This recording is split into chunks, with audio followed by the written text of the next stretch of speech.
All right, hello everybody, and welcome to today's webinar, Getting Started, Preparing for Your Energy Retrofit with a Rock-Solid Plan with FCM's Green Municipal Fund. My name is Jacob Goronkoff, and I'm the Director of Programs and Strategic Initiatives with the Canadian Housing and Renewal Association. Before I begin, I'd like to briefly acknowledge that the land on which I'm currently on in Ottawa is the traditional unceded territory of the Algonquin Anishinaabe people. And as all of you are joining us today from many places near and far, I'd like to acknowledge the traditional owners and caretakers of those lands. We do this to reaffirm our commitment and responsibility in improving relationships between nations and to improving our own understanding of local Indigenous peoples and their cultures. Before I introduce today's speakers, I'm going to give you a brief run through of the webinar technology today. So today's webinar is in real time. You should now be able to see a title screen of today's presentation and be able to hear me via your computer speakers, headset, or through your telephone if you've chosen to dial in. As we're in webinar format, you're all muted. If you wish to ask questions, you may type them in the Q&A section on the webinar control panel at any time during the presentation, and we'll address as many as we can at the end of the webinar. So today we're going to be hearing from Irfan Hasham, the founding principal at Simply Sustainable Energy Solutions, as well as a regional energy coach with the Cooperative Housing Federation of Canada, Lee Prevost, the founder of Boundary Design, and Corey Stewart, a lawyer by trade who works as one of FCM's Green Municipal Fund's esteemed project officers. Welcome, Irfan, Lee, and Corey. Irfan, over to you. Thank you. Thank you. Can we just move on to the next slide? Okay, there we go. So why does climate change matter? We're facing one of the most pervasive and threatening crises of our time. We're basically in a situation where we're facing an existential threat, and rapid prioritization of attention and action is necessary. If we continue along our current path, scientists say that consequences will be devastating, having implications on where we live, how we grow food, and other services vital to our well-being. A 2 degrees Celsius increase could mean more heat waves, a 10-fold increase in Arctic ice-free summers, and a complete wipeout of the world's coral reefs, which are home to millions of species. And as you can see from some of the graphics, over the last decade, we've faced some of the warmest temperatures, and we need to combat climate change, and the only way to do so is to take a stand. And through the housing sector, there's so many different opportunities, and we'll get more into that over the next few slides. Next slide, please. So as you can see from the chart there, in 2019, Canada was responsible for 730 megatons of CO2 equivalent across the nation, and buildings accounted for 12.5% of that. So you can see in the chart, buildings had 91 megatons of CO2 equivalent, and to put, I guess, Canada's carbon footprint into perspective, that's enough carbon from 233 million passenger vehicles. And then I know in Canada, we don't even have that large of a population. So yeah, it's quite a bit there. If we can go on to the next slide, please. So sustainable development in Canada. For those who are not aware, Canada is part of legal binding international treaty on climate change called the Paris Agreement. And the focus is on sustainable development to reduce GHG emissions. And as a result of that, Canada is actually investing heavily in sustainability. And there are tons of programs out there, including FCM's programs, CMHC's programs, and a wide array of the other programs available to help you fund sustainable projects. And that being said, so there is a business case for energy efficiency and community resiliency. Next slide, please. So just to start off, I guess, why even undertake an energy retrofit? There's tons of reasons, but I've listed some of the main ones here. If you lower your energy consumption, you reduce your energy bills. So financially, it only makes sense to do so. And with all the different programs available, again, that just adds to the case. Along with going energy efficient, some of the newer equipment out there lowers your maintenance costs. And again, it's all about cost efficiency. Um, with regards to improved resident comfort, new retrofit equipment and energy efficient equipment has better control. So that essentially improves comfort to residents in different spaces. With regards to carbon emissions, you're reducing your carbon footprint, and that's again that's one of the main reasons why you should look at doing retrofits in the first place. Um, with regards to improved resiliency to extreme weather events, your home or your living space will be able to adapt better to all the different extreme events out there. Not only that, it increases the property value. So by putting in, for instance, let's say a new chiller into your building, investors see that as an asset. Um, and again, the long-term sustainability of your buildings is really important. At the end of the day, you want to be able to live in a space where, again, it's up to date and it has some of the better equipment out there for control and it's energy efficient. So your carbon footprint isn't as large. Next slide, please. So what is the dream energy efficient home? The dream energy efficient home essentially is a home that potentially is even off grid, but it has solar panels. It's built of concrete to keep the heat inside, or another type of material. There's triple glazed windows. There's ground source heat pumps, and you're essentially net zero. There's thousands of different retrofits that could be done, but I've just listed a few of them here. And again, that's everyone's dream. But how do you make that happen? Next slide, please. So again, how do you make that happen and be cost effective at the same time? And that's essentially the hard part.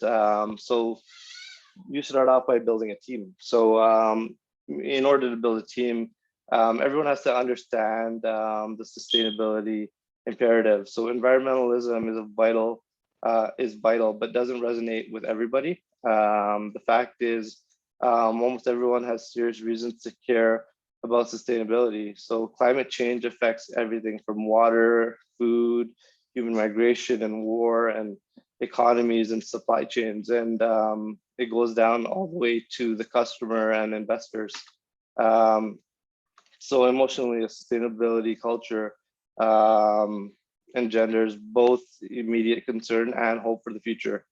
With regards to being change driven as opposed to change ready, everyone could talk about sustainability, and it's very easy to have that mindset, but you have to put that into action. You have to actually want to do something, and I think that's a very important step. And everyone on the team has to be on board with that to actually see results, right? The next portion is to create a vision or a plan of some sort, and I'll get a bit more into that in my next slides. But with regards to your team, it's important that you empower and uplift each other, and there's transparency between what's going on. It's not easy to do a project on your own. So everyone on the team has to be on board and has to know what's going on, and everyone has to be accountable and have their own responsibilities. Next slide, please. So preparation. You have to define the needs and the wants. So with regards to that, if your building is facing, let's say, failing windows and then there's condensation buildup, that would be more so a need. And then there's wants. So in this day and age, we can I guess, put both together. It's not all just about needs, but there are wants, and I think those should be considered when doing energy retrofit. It shouldn't just be black and white. Oh, we need new windows, or there should be other things considered that help with tenant comfort, or what the tenants want, aside from just energy efficiency. Um, so like I mentioned, uh, you need to identify items that need to be investigated further. So if you've been, I don't know, for instance, I work with a lot of co-ops, and if they know that the furnaces are 20 years old, then that's obviously something that needs to be investigated further and should be taken note of. Um, and then there's the whole internal engagement portion. So with regards to that, everyone at the residence needs to be on board with what's going on, and that's where you need to be able to communicate with everyone, and get everyone on board, and listen to everyone, because everyone has different needs at the end of the day, and everyone should be heard. And then with regards to creating a plan, again, I'll get more into that. But then after, I guess, you have a plan, you'd essentially go to external engagement, and that includes procurement and project management. And we'll get into that again in the next slides. Next slide, please. So how do you even go about completing an energy efficiency retrofit? I listed some of the, I guess, important items that should be considered. They don't always have to be, as sometimes energy conservation measures are done standalone. But you'd start off by conducting an energy audit. And an energy audit will be able to kind of tell you what's going on in your facility from an energy perspective.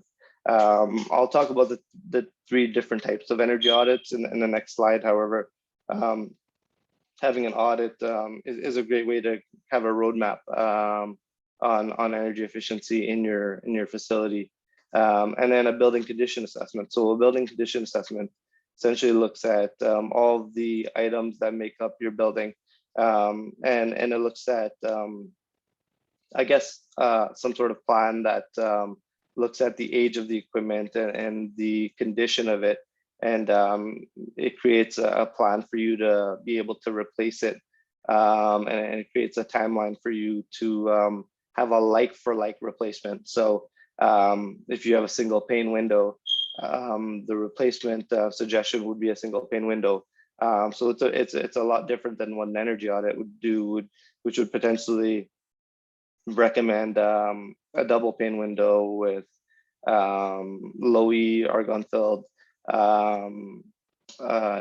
insulation. So again, a BCA is a like-for-like replacement. And then developing an asset management plan that goes even further, and looks at all of these other technical reports, and puts them all in place, along with a few other things as well. And again, I'll get more into that. And then the next step is to complete the actual retrofit.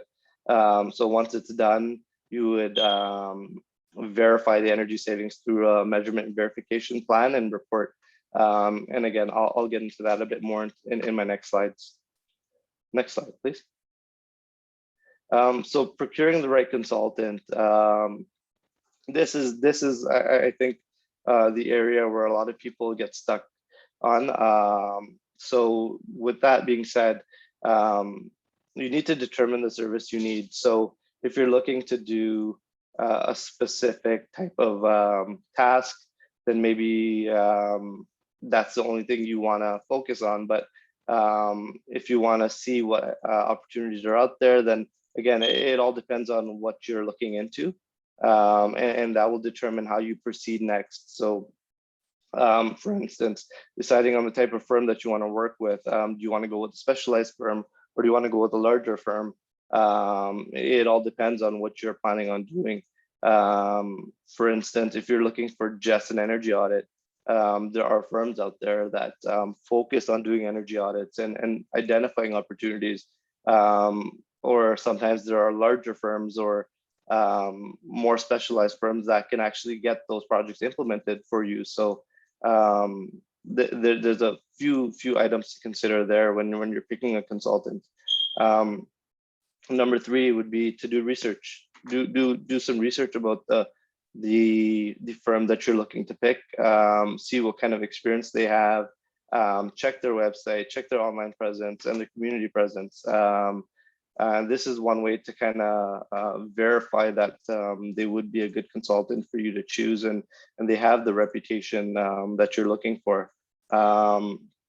Next piece would be to ask about their methodology and modes of communication. So ask them how they would go about conducting a potential retrofit in your facility or whatever you're looking to do from an energy perspective.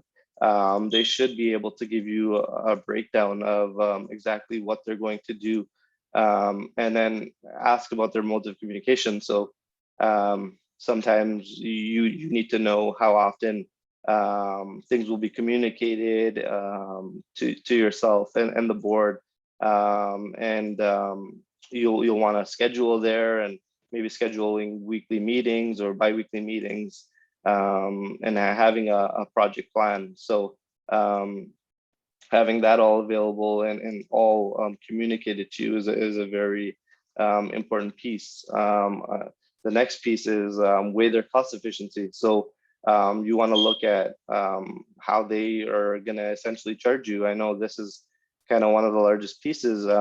Is it a flat rate? What's their hourly rate? These are all things that you should look at, and potentially even ask for a cost breakdown of what each item is going to cost.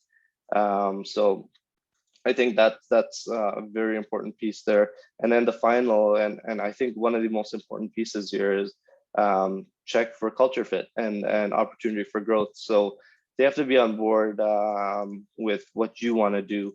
You don't want to just hire someone that will essentially not listen to you, just get the job done, cut corners. You want to be able to put your faith in that person or in that company or consultant, and essentially have an opportunity to grow with them throughout the future if you have any other projects in mind. Next slide, please. So stakeholder engagement. Again, this comes as a very important piece as well. So it's important to choose a project manager that's going to engage with the residents, but not only the residents. And I'm thinking Lee probably will get into this a little bit further, but you want to know that they are listening, right? It's very easy to get a technical report done and have no one listen to what the actual needs and wants are at the housing providers' residents. So you want someone, again, that's going to listen to you and engage with the residents and the board and know what's going on and kind of build that into the plans. So there are goals for sustainable development, energy efficiency, and aspirations. And again, this was a slide that I used for co-ops. And I think, again, it works across the board. And all the above should be included within the engagement period prior to even the project's scoping period. So that's a very important piece as well. Next slide, please. So what's an ASHRAE energy audit? So ASHRAE stands for American Society of Heating, Refrigeration, Air Conditioning Engineers, and they have outlined the 3 different types of energy audits. What I would recommend is always an ASHRAE level 2, but again, it all depends on what the needs are for the housing provider. So an ASHRAE level 1 audit would just be something along the lines of a basic walkthrough audit, a review of the low cost, no cost opportunities, and a quick review of the utility bills. Often it doesn't look at the actual, the actual figures and the numbers financially. Whereas an ASHRAE level 2 is a much more detailed report. It'll outline all the low cost, no cost measures, along with some of the larger capital measures. It'll break down the end use of energy consumption, and it'll have a numerical and financial analysis of each measure. And ASHRAE level 3 is even more detailed than that, and it'll actually go into engineering analysis. Next slide, please. I don't want to get into these too much, but I wanted to focus on energy efficiency. But like I said, a building condition assessment essentially looks at a like-for-like replacement, and it essentially analyzes all the different components and elements that make up your building. And again, this is an important piece when developing a capital plan. Next slide, please. An asset management plan builds on your BCA and your energy audit, and it essentially plan incorporates not only the BCA but a lot of other information such as board direction, financial data, operating agreements, energy conservation measures found in the actual energy audit, aging in place opportunities, and a lot more. So it's a lot more comprehensive, and it's a full plan for how the housing provider should proceed. With regards to engineering and construction, so now you're at the point where you actually want to implement the project. It involves the procurement of equipment and contractors for completing the actual retrofit. Now, this could be done through a project manager or internally. So it all depends on how the housing provider wants to proceed. But the first step is to plan the procurement. So there's a lot of things that go into the plan, and for instance, what are the materials of the project? And again, this all depends on who's doing the actual project management. Is it done internally? Is a third party doing it? For instance, items like, again, what kind of materials are going to be needed, what can be provided or purchased from specific manufacturers, or are you looking for full turnkey operation? So there's quite a few things that should be considered there, and items, again, more items such as like project delivery dates, contract prices, cost reimbursement, key milestones, preferred suppliers. So that's a large part of that. And then with regards to the actual procurement, that's a whole other phase, and that involves the actual procurement of the consultants. And then with regards to administering the actual procurement, so things like statuses or progress updates from vendors, quality assurance checks, and seeing what services are being delivered. Next slide, please. Finally, I think I'm a bit over here, but this is my last slide. And at the end of your retrofit, something that you should consider is a measurement verification plan. And essentially, a measurement verification plan is done prior to the actual retrofit, where it looks at how you're going to measure the energy savings and verify them. And generally, the cost of a M&V plan or an M&V, I should say, is about 2 to 3% of project costs. So that could involve things like metering certain equipment to see how much energy they consume, or energy, I guess, modeling sometimes. There's 4 different types of M&V. And then once your project is done, after you're done measuring some of the equipment, what you do essentially is measure before and measure after, and then analyze. And then what you do is report on the actual savings. And that's essentially the main components of an M&V for our project. That brings me to the end of my slides. I am going to pass it to Lee to take over from here. And there you go, Lee. Thanks, Irfan. Hi, everyone.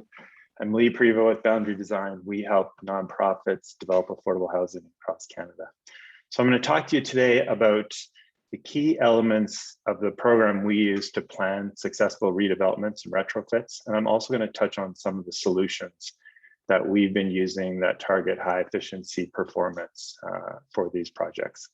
And to give you a little context of how they might apply to your organization, I'll introduce these two case studies. The first being Threshold Forest House in Victoria, which is an 18-unit youth housing development. It's all affordable and all at the deep subsidy rental level.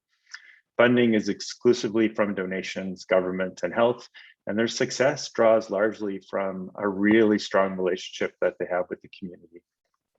And the second is Sunny Hill Cooperative in Calgary, which is a 40-year-old co-op in towards the end of its lifespan that will be redeveloped into 177 units of mixed income housing, 45% of that at the deep subsidy level. A total of 75% of the units will be affordable with 25% at market rates. And I'm going to talk to you about the solutions that we're using there that actually are dramatically reducing energy consumption and energy intensity, hopefully once they're completed. Next slide, please. So I'll start with the plan. And this is the plan we use for all of our developments anywhere in Canada. And it always starts with engagement. We've moved completely away from the conventional process of design, then costing, then engaging with people for feedback. And we've adopted an engage first, test what we've heard, and then design the building approach for all of these. It's because we've realized that we can, at the very earliest and most relevant stage of projects, gather far more effective design ideas if we start with engagement. So in Victoria, we began our process with broad aspirational goals from our client and also from residents who live in these affordable units, which helped us understand better what threshold and the residents needed to get from the design in order to make sure that their youth were successful. And it included aspects of safety, but also really interesting ideas like a building that's colorful and bright and unique, something that would serve as an invitation, both for current and future youths, and also for the community of Victoria at large. So it's important to realize that the engagement doesn't only have to be the practical, it can also be the ethereal. It can help you get a vision for what is kind of the best approach to development. We then took those ideas over to the community. And the way we did that is we formed an advice team, and it was made up of some members of Threshold for sure, but also a former resident and graduate of Threshold's youth program. It included the immediately adjacent neighbor, the person who would be most impacted by the redevelopment, another resident on the same street of this project, as well as the president of the local neighborhood association and another kind of ad hoc member of the community. And it was important for us to get this broad range of representation of people who would also be impacted by the project. And we tested those aspirational goals on this advice team. And when they gave us their feedback, we actually adapted the program based on what we heard from them. So we added goals of this project trying to be the most sustainable residential building in Victoria.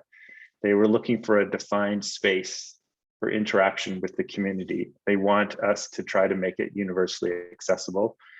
And it was really key that we looked for ways to include Indigenous culture and design into the project. So this is all feedback that was added by the community at large to the development program of our client.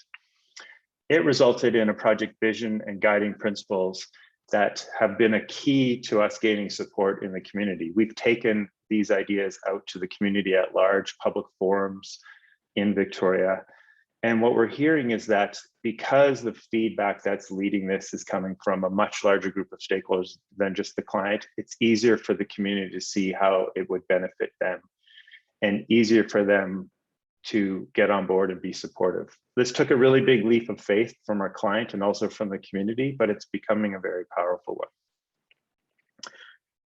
We also look for partnerships when we do projects like this. Affordable housing has a very fine line between being a viable financial model and not, and we are always looking for partnerships. So in this instance, we listen to what the residents have told us that helps them be successful. They're interested in the tech industry and the culinary industry. So we actually reached out to those in Victoria to see how they might partner with us in terms of programming for the residents, or some operating partnership that would help generate revenue for our client. And they came up with some amazing ideas that we're starting to fold into the design and the overall program. Ideas around a commercial market garden that actually grows vegetables on the building, in a rooftop garden, and actually sells them on the weekends in a market space that we're incorporating into the project. But also a place for bake sales or maker market for others in the community to have a place to come and participate in a market and sell their wares. There are also really interesting things like offering cooking lessons to the youth who are living in this building to help them with life skills. So what we're learning is that by reaching out to the community, they're also able to bring in support for the residents, which is truly what makes these successful programs over and above the actual units themselves. And it's really only at this stage that we actually began designing the project with a focus on what we should include that will help residents have better outcomes, and how we can integrate this in the community, the two guiding principles that we heard from our advice team earlier on. I've got financial analysis kind of fifth on this list here, but it's really a critical part of our plan. We actually start financial analysis from before we start anything else, before even the first engagement. We actually draft up what we envision the cost to do a development like this as. And we create sort of a living pro forma. And at every stage where we hear ideas about the project, we're actually updating the financial analysis of this model so that when we make choices, we know what the impacts are going to be to the project. It's really not uncommon for us to do a half dozen pro forma and financial analysis through the design of a project. Indeed, for Sunny Hill, the other project I'll talk about, we did 14 before we came up with our final model. I've got community well-being framework down here, which is really the method we use to quantify the impacts of development. And I'll talk about that a little bit more in a future slide.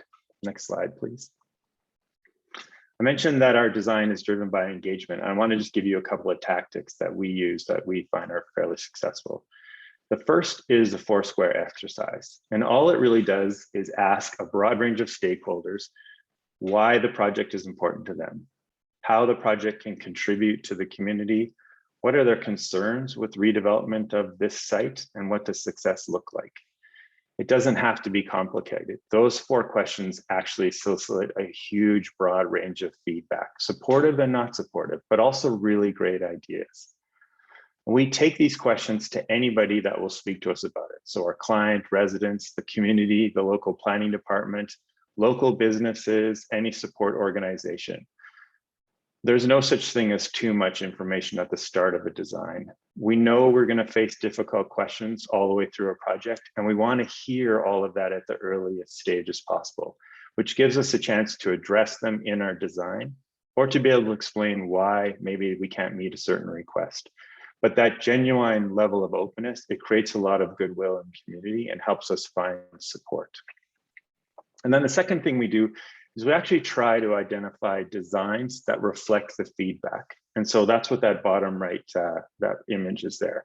Some of the things we heard, we looked for buildings that exemplified that. So we heard funky edgy. So you've got that colorful building in the top left corner, greenest building in Victoria, emotions and meeting, reflect a culture of activism, a new standard for youth in Victoria. We find these design iterations that already exist in the community or indeed around the world. And we use them as the design palette for our project. That we draw inspiration from them, and we find it provides this really unique place from where we begin our drawings. Next slide, please. And that's our plan in a nutshell. But I also want to talk to you about some of the techniques we use to achieve high performance results. And I'm going to talk about the Sunny Hill retrofit here. Again, like all of our projects, it starts with engagement. And what we heard from this community, from Sunny Hill, was that the residents were keenly interested in a renewables-based approach. They really want to move away from natural gas consumption if that's possible. They want to look at permaculture landscaping, or xeriscaping as it's called in other parts of the country, a move to native plant species for the landscaping as a way to eliminate the need for irrigation and the need for pesticides and herbicides. They're really interested in photovoltaic solar as it's becoming more and more viable in our communities. And is there a way for us to incorporate that into the project now, or at least in the future, and be ready for that?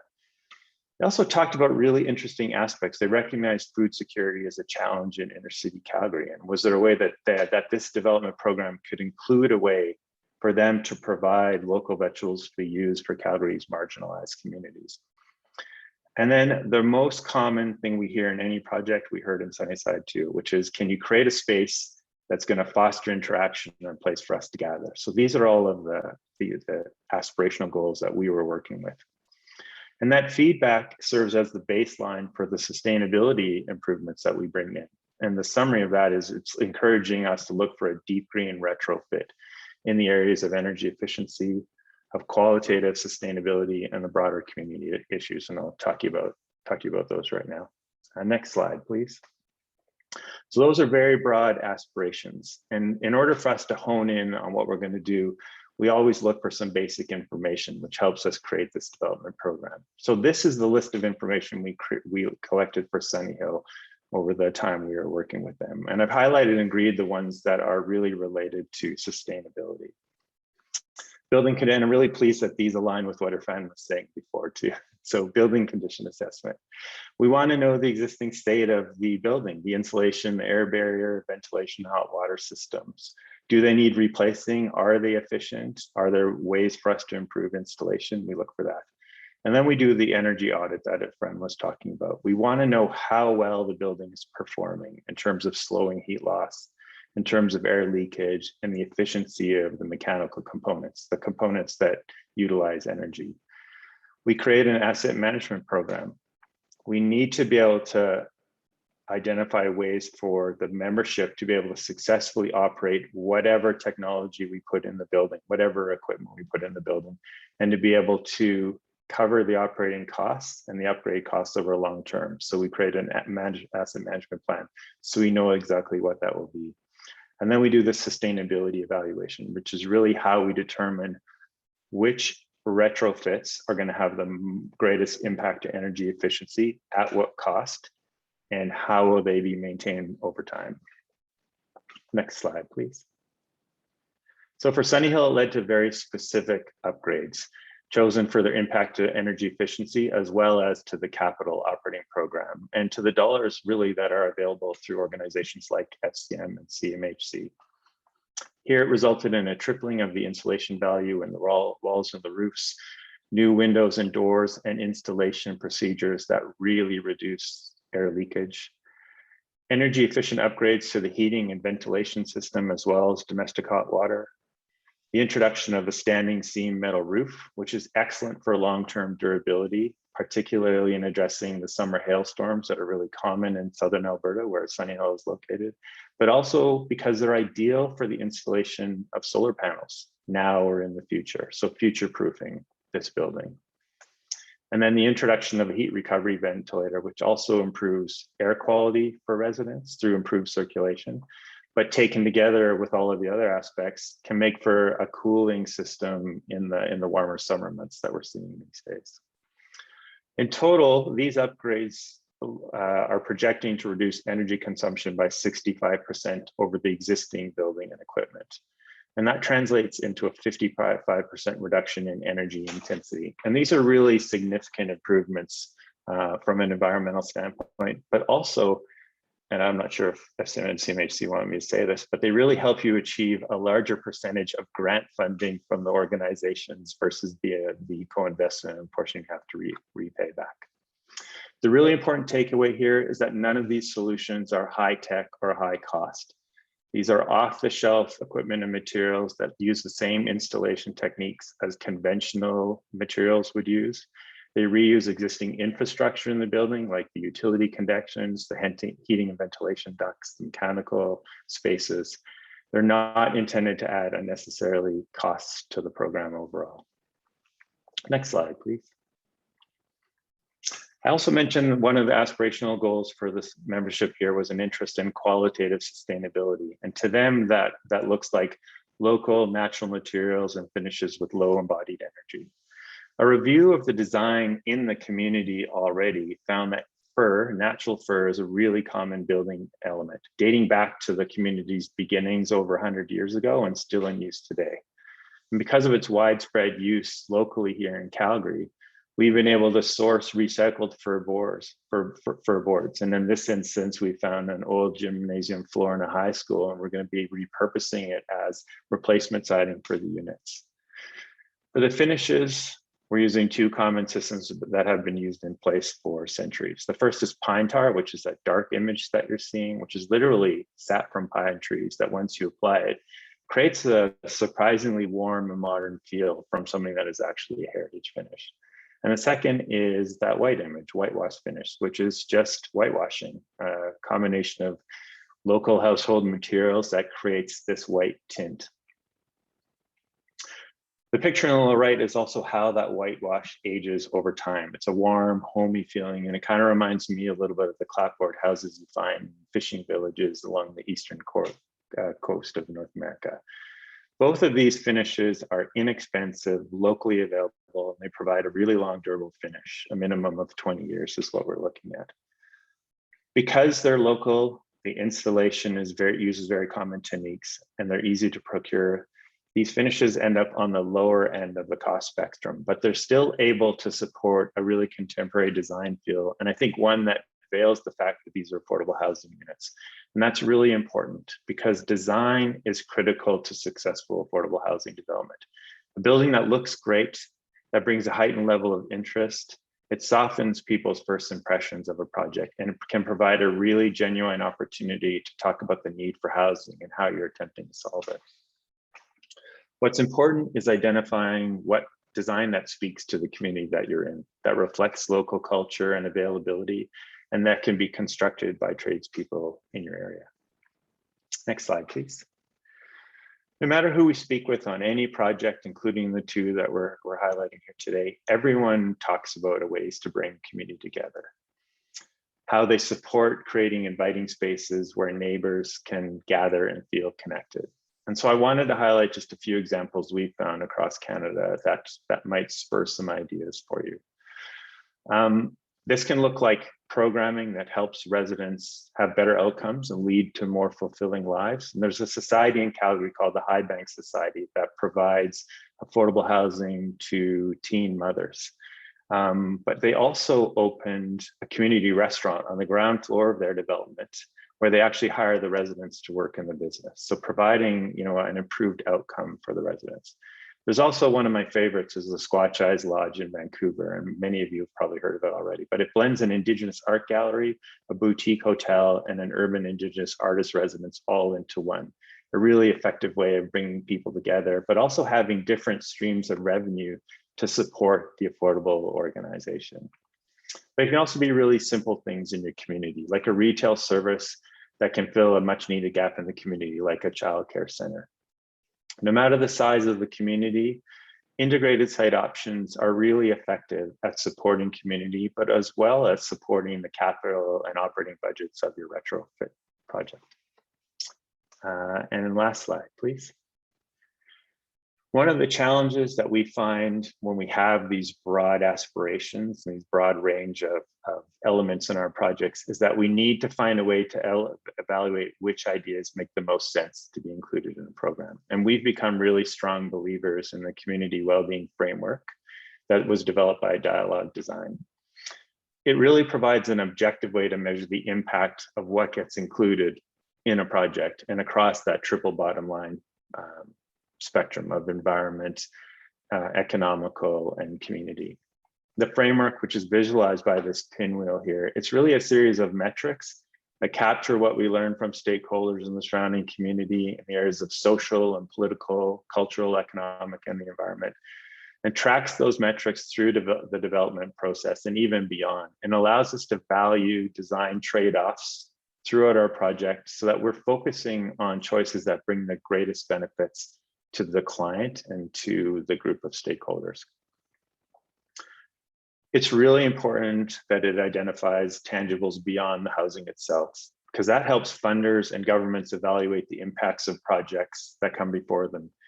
And it's those intangibles that are the elements that change the way neighborhoods perceive affordable housing, be it through interesting design or community participation, or simply economic viability. It helps justify the benefits from creating more units, no matter where we are across the country. So I'll leave it at that. Thank you, and turn it over to Corey Stewart with FCM. Hello, everyone. So I'm going to talk to you about how FCM Sustainable Affordable Housing offer can help in this process. Next slide, please. So the first thing that we can offer to help is some capacity building tools. So you've already heard why retrofits are a good idea and how to start planning for them. And this is a few more tools that you can use to kind of get started in preparing and thinking about how to move forward. So the first one on the list is the Regional Energy Coach pilot, or REC. This is a collaboration with some great folks at a few housing centers across the country. They offer support and development through various stages leading up to a capital project. And if, for example, you find that the SAW planning grant as a step one is a little bit more advanced than you are in your thinking, then the RECs can fill in something like step 0. So they offer things like free walkthrough audits to help determine some of your building's trouble spots to focus on.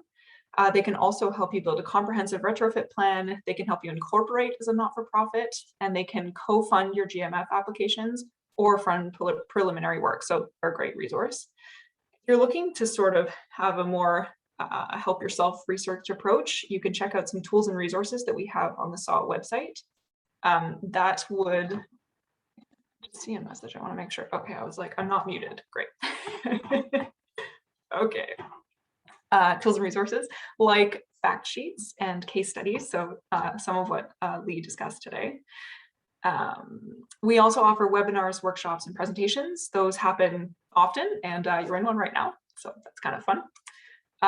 Another resource we have is the peer learning community of practice. So let's say that you apply to FCM for a retrofit and you get funded for a plan or study. You are invited to join this peer learning community of practice, where the idea is that you get to share lessons learned, common challenges and solutions, and to receive training.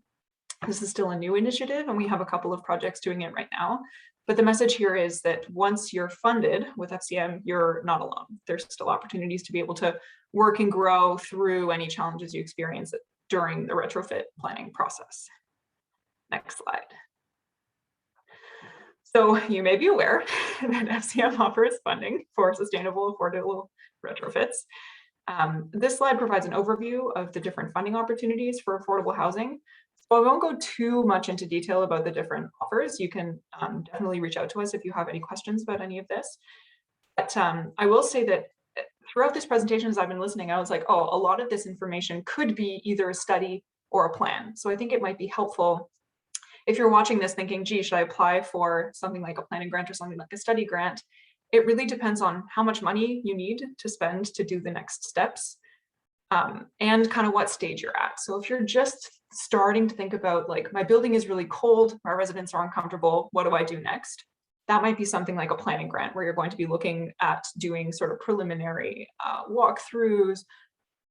And then something like a study might be more, you're a little bit further into the design phase and you really want to just finish up gathering all of the documents and information you need to move forward to the construction or actual like retrofit building portion.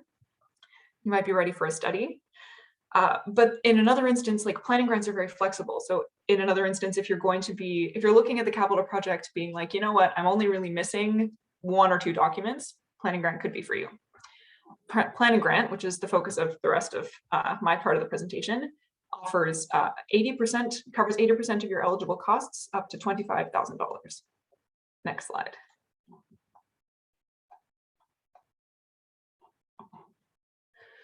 So is the planning grant right for you? So as I mentioned, they're flexible to project needs. So if you already have your approach, but you just want to shoot for higher energy efficiency, could be the right stage for you.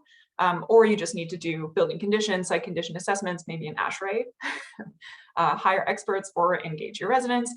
That could also be a plan. So really, it kind of depends on where you are in your project. Because plans are designed to be flexible, we have a pretty flexible way of reviewing them. So the main considerations that we're looking for when reviewing these plans is eligibility, coherence, and context. So first, your project has to be eligible. We look at 3 criteria. So is the applicant eligible? Is the housing affordable? And do you have a reasonable likelihood of meeting our minimum energy reduction? So eligible applicant. If you're a nonprofit, municipality, or a municipal corporation, check. Affordable. We define affordable as 80% below the median market rent for your area. So to be eligible, 30% of your units have to be affordable. The minimum energy reduction, this is for retrofits. Your retrofit has to reduce energy consumption by a minimum of 25%. So That's basic eligibility. If the project isn't eligible, it's an automatic denial. So that's kind of step one. In terms of coherence, and this is kind of where I'll spend some time through the rest of the presentation, the review team is really looking for you to just have connected all of the dots. So we provide an application form and a workbook online. And once you submit, your application should tell me everything I need to know about your project and align with the budget. So if your project talks about upgrading the insulation in your roof, but then I don't see that cost reflected in the budget, just let me know why. Or if the application form says that your organization generally focuses on seniors, but this project is focused on new families, again, just let me know why. And we also look for coherence between the application and the program's requirements. So if you say you're only upgrading the building's windows, but not adding insulation, then I might have some concerns about whether you're going to be able to meet the minimum energy savings. Or if you're adding a heat pump with a heat recovery ventilator, but your project team doesn't have experience with that kind of technology, then I may have concerns about the ultimate performance or success of your project. We want you to succeed. So if I see these things in an application, those might be signs that there's a little bit more thinking required before the funding is going to be approved. And finally, context. So this plan will ideally move you forward to the next stage of your project. During your review, we look for whether this proposal will get you what you need to apply for further funding or to move to the next stages of your project. For example, a project that hasn't completed any stakeholder engagement before the capital project phase, we'd see that as maybe having potential to run into issues of the permitting or construction process when it comes time to build. So the next steps are very important. I recognize we're sort of short on time, so I'll go sort of quickly over the next slide, but I'm ready for that next slide. Thanks. I thought it might be helpful to just talk about some shortfalls, both in the perspective of helping you plan for how to draft this application and how to kind of approach this process, but also just to kind of give you some tips on making sure that application is going to be as strong as it can be. And a lot of these shortfalls are relatively easy to correct for, so I'll just go over them super quickly. Lack of coherence, I already talked about this. Another example I didn't mention would be something like, if I look at your workbook and I see a really large cost that just doesn't seem to match with the scope in the application form, then I'm going to have some questions. In terms of gaps in the project team, I already kind of touched on that. I want to make sure your project team is going to be able to deliver what it is that you want. A lack of attention to eligible or ineligible costs. This one is really just more of an expectations management point. Not all costs are eligible for our funding, and it breaks my heart when I have to tell an applicant, like, you thought you could get this much and actually these costs are not eligible and you can't get as much as you thought. So just make sure you pay attention to that. This is all covered in an application guide that's also available on our website.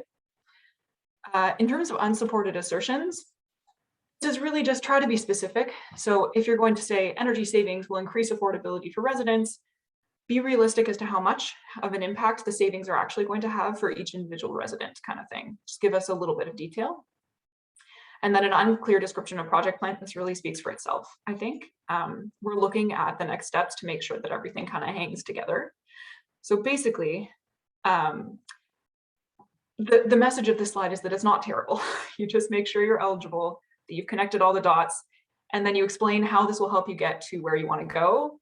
If I get that application on my desk already, I'm like, awesome, great. This sounds awesome, ready to move forward. And during the application stage, I'll also say that we reach out if we have questions on your file. So if any of these isn't answered, or I see any of these common application shortfalls, I'll reach out and say like, hey, are you aware of this? Like, you recognize your project team is missing this person. How are you going to fill that gap? So we communicate through the application process. I can go to the next slide. So you're interested. You like this talk. This whole thing is like, boom, ready for a retrofit. What do you do? There are 3 next steps that are all outlined on the slide, which is 1, you can check out our planning grants to help you. You can visit the SAW resource page, and there's a specific fact sheet called How to Undertake Deep Energy Retrofits. Great place to start. You can connect with a regional energy coach, of which Irfan is one. Very, very cool. They help identify just opportunities, and they can really support you in developing your retrofit approach. So next slide. You can connect with us and talk to maybe me, I don't know. And I'm ready to pass it back to Jacob for the Q&A. I know I breezed through that, so feel free to ask any questions. Thanks, Corey. We're now going to be opening the floor to any comments or questions that anybody in the audience has. So if you haven't already, please enter them into the Q&A function on the Zoom control panel. So first question, I'm not sure who's best suited to answer this, so any of you can jump in. Is retrofitting gas-powered heat in a 40-year-old concrete mid-rise with electric possible and cost-effective?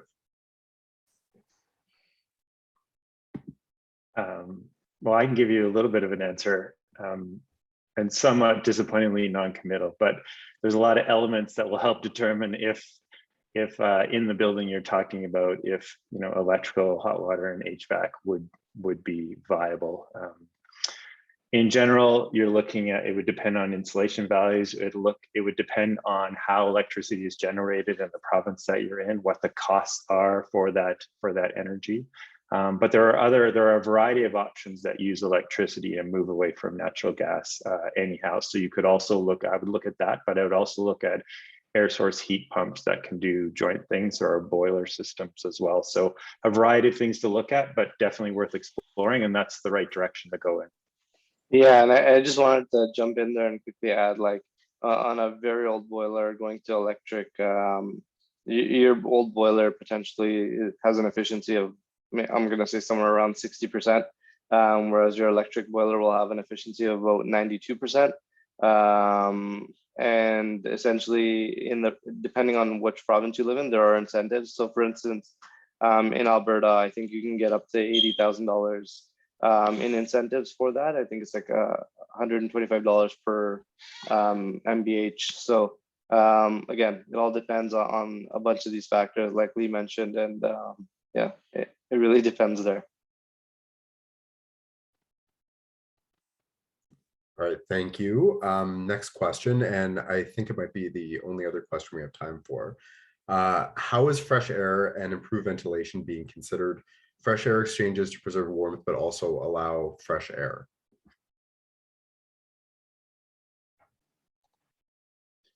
Not my area of expertise necessarily, but the way I understand it is, of course, it's a mechanical program exchange of air, which is far more effective than the traditional furnace one, where when the furnace is on and providing heat, or the boiler is on and providing heat, it's moving air. This is one that's trying to do air exchanges at a regulated period of time, so introduces much more fresh air in the building. And it can do that because as an exchange, it actually isn't introducing cold air into a building, or in the summertime, warm air into a cool building.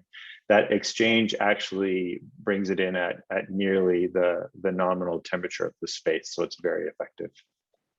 I'm just listening to myself say that. That's a terrible answer. I hope that made sense. Sounded pretty smart to me, if I'm being honest with you. But I don't think we're going to have enough time for another question. So I think we'll wrap up for today. Thank you from all of us at CHRA to everybody in our audience today, and to Irfan, Lee, and Corey for the informative presentations. We're going to be sending a follow-up email with some additional information, including a recording of today's webinar, probably on Monday or sometime next week. So thank you again, everybody. Take care and stay safe. Bye, everyone.